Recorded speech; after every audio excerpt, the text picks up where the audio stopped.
Cette fois-ci, nous partons hors de nos frontières. Les négociations entre la République démocratique du Congo RDC et le Rwanda ont échoué à cause de certaines conditions de l'accord.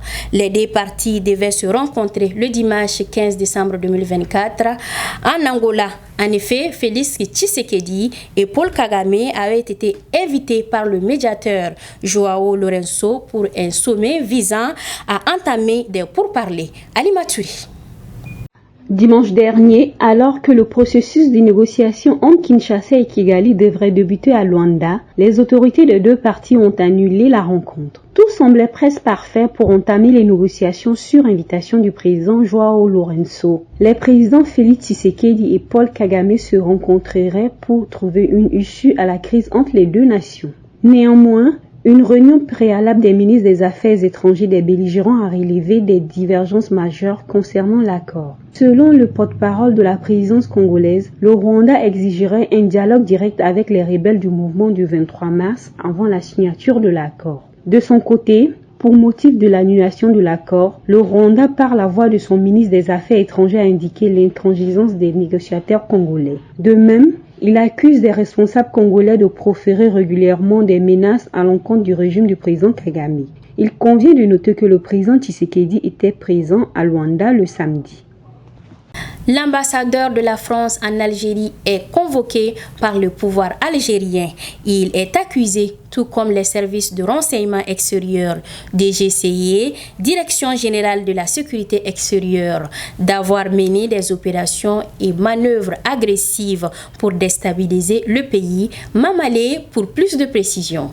La France est officiellement accusée de vouloir déstabiliser l'Algérie. Le ministère algérien des Affaires étrangères a convoqué la semaine passée l'ambassadeur de France à Alger pour adresser une sévère mise en garde à Paris, accusé d'avoir mené des opérations et manœuvres agressives pour déstabiliser le pays. Cette convocation fait suite à la diffusion d'un documentaire la semaine dernière à la fois sur la chaîne de télévision officielle et sur Al24, la chaîne d'information continue publique. D'après ces médias, les services de renseignement algériens avaient déjoué un complot orchestré par les services de renseignement français visant à déstabiliser l'Algérie. L'ambassadeur français s'est aussi vu reprocher des faits tout aussi graves, des dérapages qui ne révèlent plus seulement de l'acte inamical, mais bien d'une volonté notoire de nuire grandement à l'Algérie. Les relations franco-algériennes étaient déjà en pleine turbulence, l'Algérie ayant rappelé son ambassadeur cet été après l'annonce sur Paris d'un soutien appuyé en un plan sous souveraineté marocaine pour l'autonomie du Sahara occidental, un territoire revendiqué par les indépendantistes du Front Polisario soutenu par Alger. 21 morts et 1418 blessés, c'est le bilan provisoire du cyclone Chido qui a frappé l'archipel français Mayotte ce samedi 14 décembre 2024. Cette catastrophe dévastatrice à Mayotte plonge les habitants dans une pénurie d'eau potable, de médicaments et de logements. Commentaire Fatoumata Dougouni.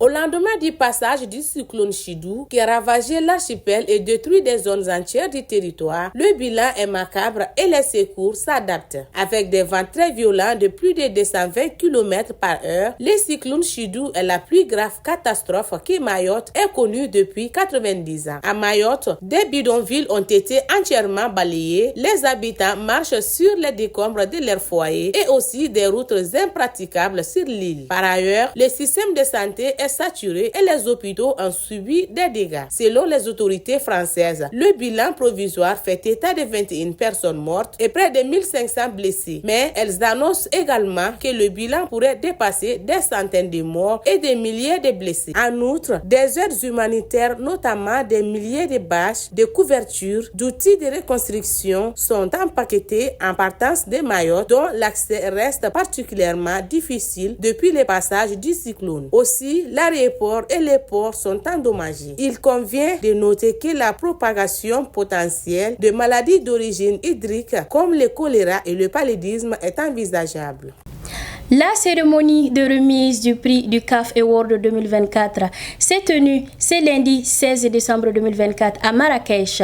Lors de cette cérémonie, la Côte d'Ivoire est désignée meilleure sélection masculine de l'année et le titre de sélection féminine de l'année est revenu au Nigeria. Le Nigérian Ademola Lookman est nommé meilleur joueur africain de l'année et plusieurs autres joueurs et entraîneurs sont récompensés. Commentaire Ibrahim Touré. Dans les classements finaux, c'est la Côte d'Ivoire qui décroche le titre de meilleure sélection masculine de l'année et celui de sélection féminine est revenu au Nigeria. Sans grande surprise, c'est le Nigérian Ademola Lookman qui gagne le titre de meilleur joueur africain devant Achraf Hakimi. Ce dernier vient encore de rater ce titre. Il est également deuxième meilleur joueur africain derrière un autre Nigérian, Osimhen. Il faut noter qu'Ademola Lookman est nommé joueur africain de l'année après une année exceptionnelle avec Atlanta en Italie et les Super Eagles. Barbara Banda a également marqué la saison 2024 de la National Women's Soccer League en remportant les ballons d'or africains féminins.